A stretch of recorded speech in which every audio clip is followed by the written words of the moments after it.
انا عايز الناس اللي بتقول البرد والشتاء. في ناس كده في حياتنا سخيفة قوي تقول لك الشتاء اجمل من الصيف بمراحل. انا مهما عملت مهما بردت هلبس واتدفى، لكن في الصيف مهما اتحريت وقلعت هفضل حران. على الاقل انا في الصيف لما اتحر هشغل التكييف، هبقى زي الفل زي الفل، وقاعد مستقنيس والعرق هيروح وقاعد مالك برنس. لكن في الشتاء والله بص، كوفية ولفيت، ايس كاب وحطيت جاكيت ولبست، حتى اللكلوك ما سبتوش. لو قعدت جوه الدفاية البرد واصل لقفايا.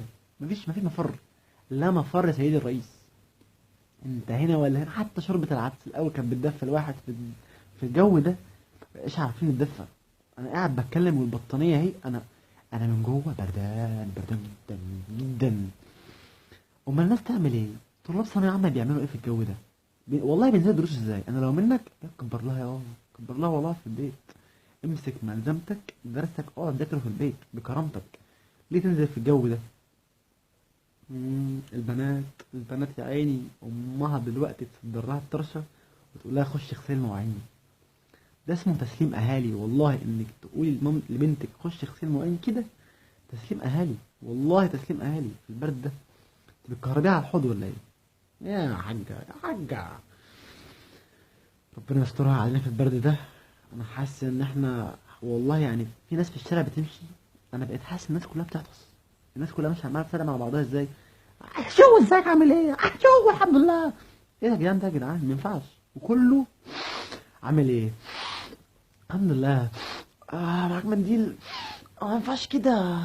الناس بقت ماشيه في الشارع خلاص ميتة يا عيني، ناس صعبانه عليا. في ناس ماشيه في الشارع تحس ان البربور وهو نازل نشف. والله نشف تهلك في السكه. ربنا يرحمنا برحمته. بس عامة في علاج اللي احنا فيه ده.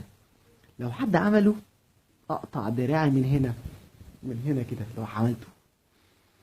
خش على الحمام افتح المايه الساقعة وافتح الدش 5 دقايق.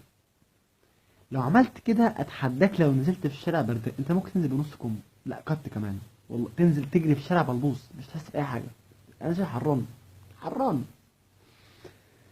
لكن غير كده هنفضل متكتكين بردانين سقعانين بنموت بنموت. الحقني يا فخري. سلام.